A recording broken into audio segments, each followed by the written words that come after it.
Hello, my friends, and welcome to another episode of Sound Off with System 1. I am your host, Karen Callahan, and I am thrilled to be here with you today with three of our company's influential and inspirational women leaders as we discuss some very important trending topics.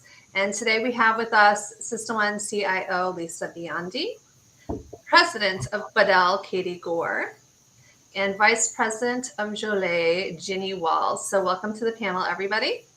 Thank you. As always, before we get into our introductions, a few brief words from our sponsor. System 1 is a leading provider of specialized, highly technical outsourced services and workforce solutions to critical infrastructure, life sciences, technology, and government sectors, putting more than 650 employees and 9,000 contractors and consultants to work in the United States, Canada, and the UK daily. Please, while you are joining the broadcast, drop us a note in the comment section. Let us know where you're joining us from and what industry you are in.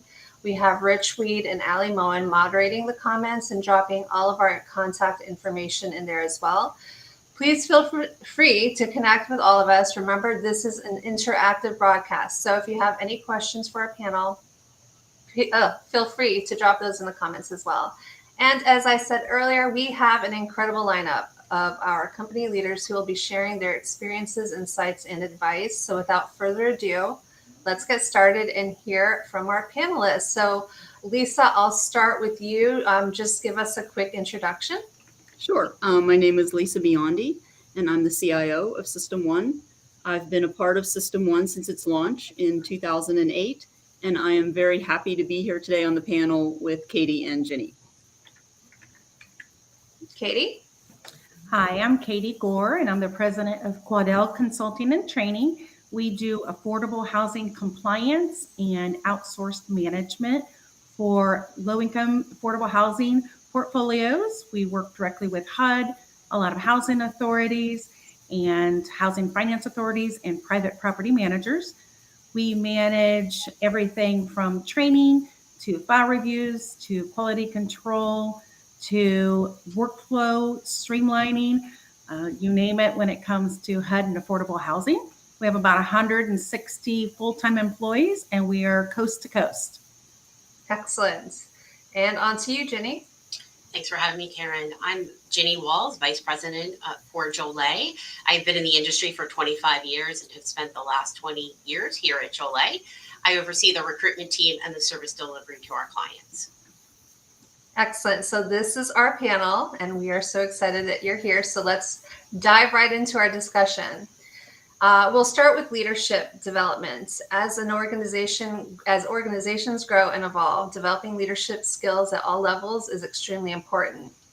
So I'll start with Ginny. What's been your experience and approaches that you use to recognize and nurture upcoming leaders in our organization? Sure. That's a really great question, Karen. In recent years, I think there's been a lot of emphasis on finding new talent. However, it's just as important to nurture and develop your existing staff to become upcoming leaders. We prefer to promote from within here at Jolet.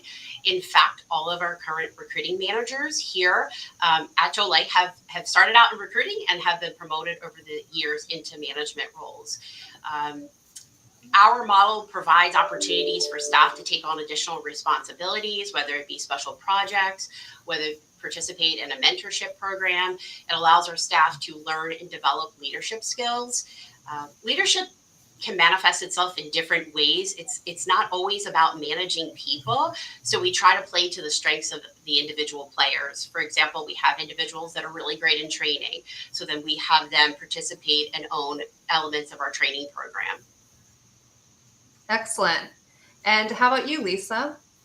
I'll just follow up on what Ginny said. Similar to Ginny, I also like to promote from within. And so all of my current managers and directors either worked in my department directly or worked for a division of System 1 and then moved into IT. But I look for a couple of things. I look for people with good people skills, people that are comfortable making decisions, and people that have good prioritization skills, because we have a lot of things going on and it's really important that you can kind of understand which ones are most important. And then I think the last thing that I just wanted to bring up was I think it's good to make sure that you have a safe environment for people to take advantage of these leadership opportunities. You want to make sure that you give them the opportunities, but also make sure that they can make mistakes and they don't have to worry about being perfect. So that's just another point that I'd like to bring up. And I'm sure all of your employees appreciate that about you because yes, when it's safe to make mistakes, you're more apt to try new things. So Exactly. And I think I've had the benefit of that in my past experiences. And so I try to make sure that I do that for my folks as well. Excellent. Katie, on to you.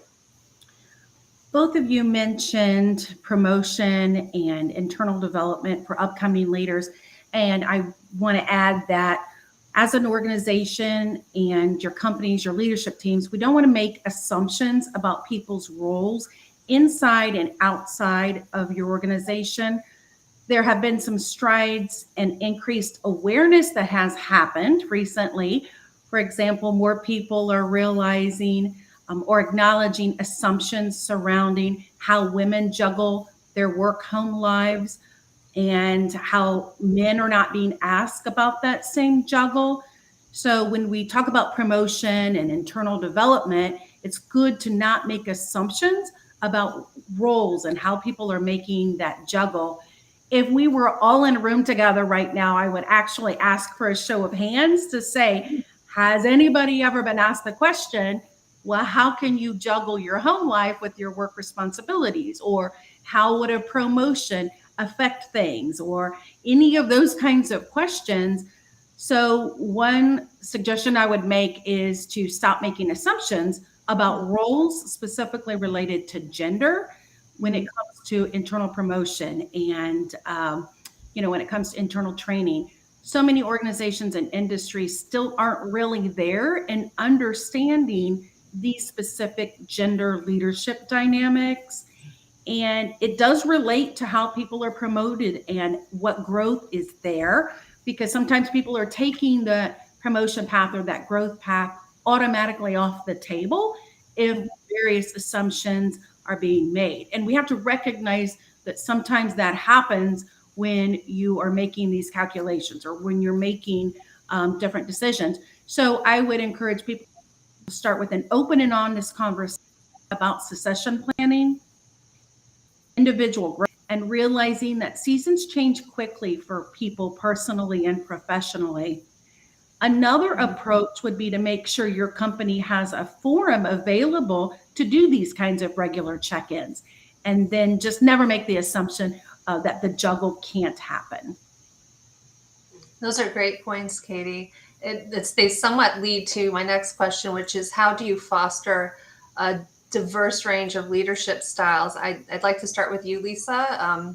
What are your thoughts on that? Sure. I think for me, the biggest thing is just to let people be themselves. I think that everybody brings their own personality and experiences to the leadership role. And so I kind of look at myself as just providing the guide rails, let them be themselves, let them use their own experiences and background and do things kind of the way it feels most comfortable to them. And then I'm just kind of there, just, kind of point them maybe a little bit to the left or a little bit to the right as needed. Ginny, did you have thoughts? Yeah, Lisa, I think definitely in the last comment talked about allowing people to make mistakes. And so I think that's very important as individuals are finding their way and developing their leadership skills, that it's okay to make mistakes. That's how we learn. So to encourage all our staff to collaborate, look for solutions and take calculated risks. That's how we're going to move forward. Mm-hmm. And tailgating on that, what training, Ginny, what training and education types do you find most effective? Yeah, as I mentioned, I've been with Jolay for 20 years.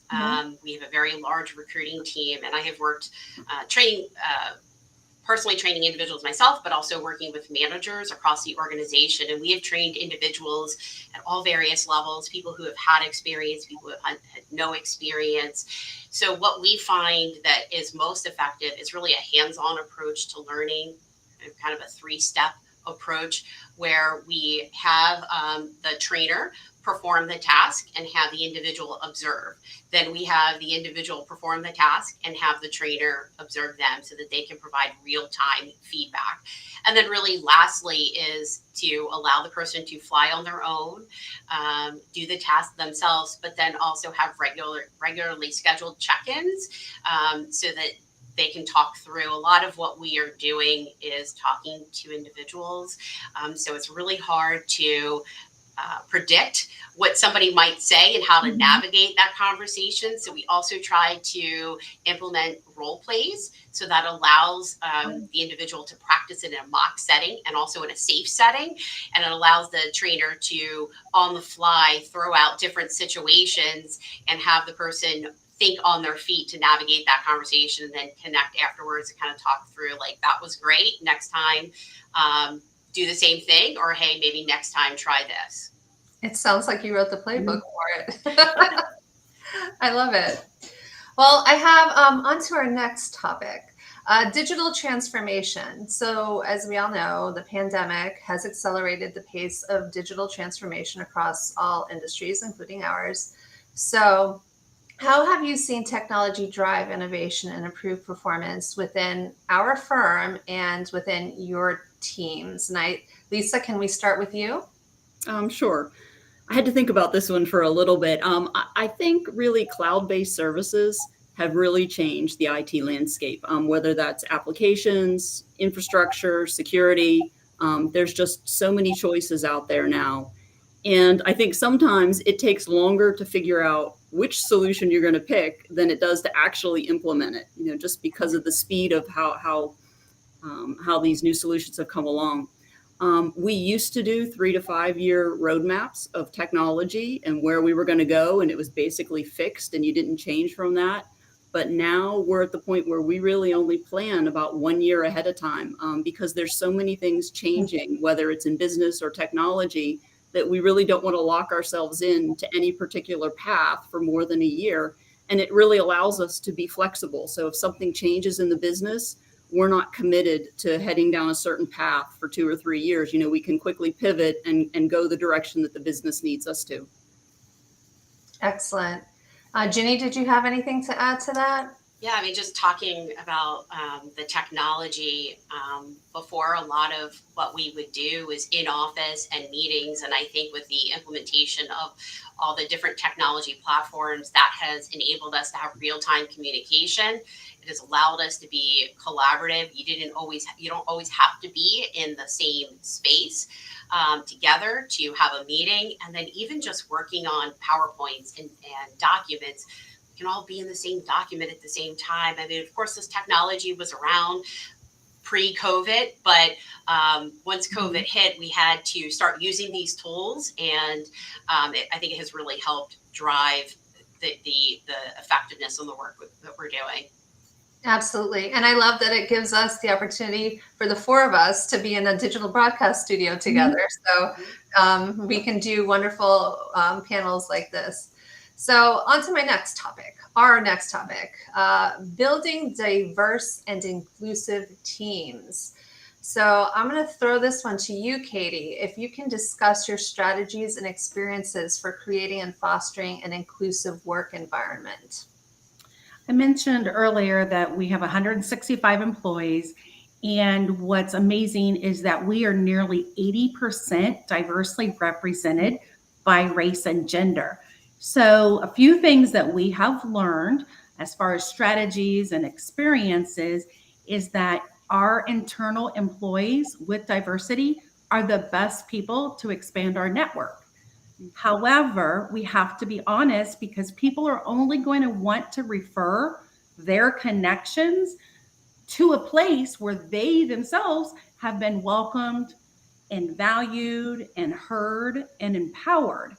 So in order to look at how you create and foster an inclusive work environment, there are a couple of different ways, but you need to be a company that fosters so much more than recruitment when you're talking about creating an inclusive environment. So that being said, as the baseline assumption, there are some strategies for the workplace. It can be everything from your corporate messaging to your networking to encouraging referral bonuses. Also, looking at associations that you're members of and really expand your inclusive reach within various associations. For example, we have a couple of associations in our industry that are solely for women, and we also have several minority organizations that we're a part of in order to network within those and be able to find our talented people that we have right now, part of how we have been able to build such an inclusive reach. Another point I would add as far as strategies and experiences is that you have to be willing and ready to address any issues promptly within your organization.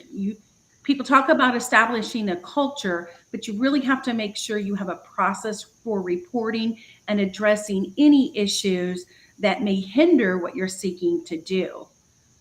One obvious thing that we also look at as far as a strategy is to make sure we are incorporating voices and chairs at that conference to truly have a representative view and an inclusive way of making decisions. Another strategy would be to identify an internal corporate champion to amplify your organization's role and involvement in all of those strategies and decisions. That champion can actually make sure that you're fostering such an inclusive work environment. That is excellent information. So you get a playbook as well. Those are what I love. I love the work that you're doing for diversity and inclusion over at Quidel, Katie. That's phenomenal. All three of you at some point during this discussion so far have mentioned either mentorship or networking. So I would like to talk about mentorship and networking. So if we can discuss the importance, it's live, people, the importance of mentorship and networking for women, specifically in leadership. So I'd like to know everyone's thoughts on that topic. I can start with Lisa, I think. Yes, Lisa. Sure. This is really, really important, and we really need to see and have more women in leadership positions, and I'll say specifically or especially in technology positions as well. When I graduated from college in electrical engineering, there were very few women. When I moved on to software development, there were a few more, but not a lot. And even throughout my career in staffing, there really have not been a lot of women in senior leadership positions in technology. And so I really want to emphasize and really say how happy I am and proud to be part of System 1, because they have always been a leader in this area, and they have always promoted women to senior leadership positions, including in the shared services area and areas such as finance and legal and HR. So just want to say how happy I am to be part of an organization that really, really values women and shows it. Yeah, I believe I saw a statistic the other day. 50% of the leadership here at System 1 are women. So that's exciting to hear. Yep. Makes me feel happy working here. Ginny, did you have anything to add to that? Yeah, Lisa, I'll share with you. When Jolie first became part of System 1 and I saw there was a woman who was a CIO, I was like, how cool is that? That was one of the first things. I was like, that is really cool. So thank you for being in your role and doing everything. For me personally, I never had a formal mentor. It was kind of organically happened with peers and coworkers, where I would seek out other individuals, whether it be for their experience or perhaps I trusted their judgment. I think it's good to have a mentor within an organization, because I think that it's a good sounding board. It helps with your self-awareness, communication skills. It also, for me, it wasn't always somebody who was more experienced than me. It was just really individuals that I trusted their advice and feedback. As you were talking about, 50% of the women here at System 1 are in leadership roles. I'm fortunate enough, as I'm surrounded by several incredible women. All of our recruiting managers are women, and it's a really great group of individuals. We all look to each other for information, guidance, feedback. Sometimes not always just work either, right? Just kind of navigating life in general. So I'm very fortunate in that. Absolutely. Katie, you're up. Well, at the beginning of my career, I never had an established informal mentor or formal one. But looking back over the last 27 years, I really wish that I would have. It may have saved me in some regards. But I think about that. I realized that I really didn't allow myself to truly be myself at several conference room tables. I have worked in several executive roles, and many times I was the youngest or I was the only female at that conference room table. And over the years, I inadvertently have modified who I was in order to fit in. And I now realize how much of a disservice that really was to me. So, with that being said, I think if I had had a strong mentor in leadership, that it possibly could have saved me from some of those stumbling blocks and lessons learned the hard way. So, there really is a need for people to find someone who can speak truth in their professional life. And I would encourage people to ask for that. And it's not something hokey. I'm not really sure the word mentor actually grabs everything as far as potential for that kind of a position. But I would encourage people to ask for someone in that role. And I would also encourage decision makers to help facilitate this. It doesn't have to be a real strong, rigid, formalized program that forces this, but there are ways that decision makers can help facilitate this in an organic and informal platform. And I would just encourage people on both sides of that to pursue it. Absolutely. And yeah, mentorship is near and dear to my heart. And I know it's near and dear to all three of your hearts. Lisa, I'm going to pose this one directly to you because I know you have some stuff going on formally in the mentorship arena. So how do you find and cultivate proteges, mentorship, and professional relationships? Sure. I think for me, I think one of the best opportunities to do this is at our schools and our universities. So what I do is I volunteer and belong to a program called Alumni in Residence at the University of Pittsburgh. And so it gives me an opportunity to have office hours with the students, and we discuss things like career choices and mock interviews and what kind of industries to go into. And then I also do presentations that are geared more towards real world needs. So personal finance, I'm really big on personal finance because I think it's a huge gap in the education system. And then also career management tips, where I try to advise people things like, you need to ask for what you want. You need to ask for that raise. You need to ask for that promotion, because if you just sit back and wait, you might not get it. So, just real life types of things that I've experienced over my lifetime. I try to share that in the hopes that, like Katie was mentioning, maybe they at least have somebody telling them a little bit of the truth of what it's like in the real world, and that can help them, and that they don't sit back and wait maybe for something that might take a lot longer to happen if they wouldn't have just asked. Exactly. And I'm sure everybody appreciates the work you do over at the universities. So, and it's just that's a great opportunity for mentors and proteges, I believe, to be involved in something like that. My final question to you guys: social responsibility and giving back. Actually, I'm gonna point this out to Ginny. Ginny, what roles do you feel women in leadership can play in giving back to their communities and supporting social causes? Yeah, great. We recently, over the past couple of years, realized the importance of giving back to the communities, especially the communities in which our locations and our offices are situated. So each office has a committee. It's on a volunteer basis. People volunteer to be part of the committee, and they not only organize volunteer events, but also office events and celebrations.